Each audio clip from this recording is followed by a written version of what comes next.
Governor Greg Abbott giving his latest COVID-19 update today from the State Operations Center, specifically addressing hospital capacity. Since Memorial Day, the number of COVID-19 patients in hospitals is up by more than 1,000. Today, the state reports its highest amount of positive cases in a single day, but the governor said it's important to look at the reasons behind those numbers. KAMR Local 4's Maggie Glenn joins us now live from the state capitol with more.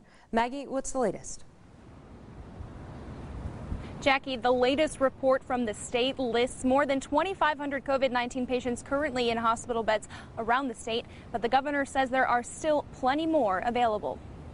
The increased occupancy of hospital beds, it does raise concerns, but as shown today, there's no reason right now to be alarmed. Governor Abbott is calling on the public to do their part in reducing the spread of COVID-19 as the state continues to balance reopening with managing health care. One is to wear masks. Two is to use frequent hand sanitizing.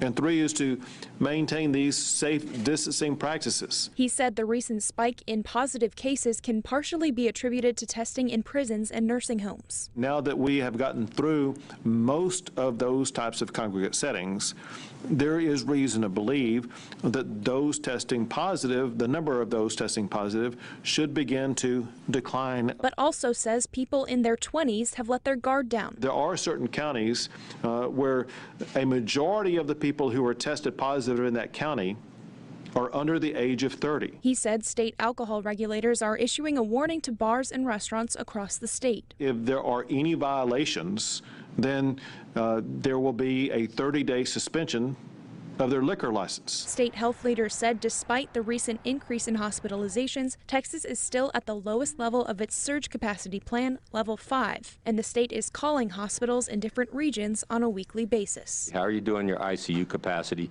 Do we need to look for any alternative sites to set up for you to manage your patients? The governor today also hinted at an upcoming announcement regarding schools returning this coming fall. He said that announcement could be coming as soon as this week. Live at the Texas State Capitol, Maggie Glenn, KAMR Local 4 News.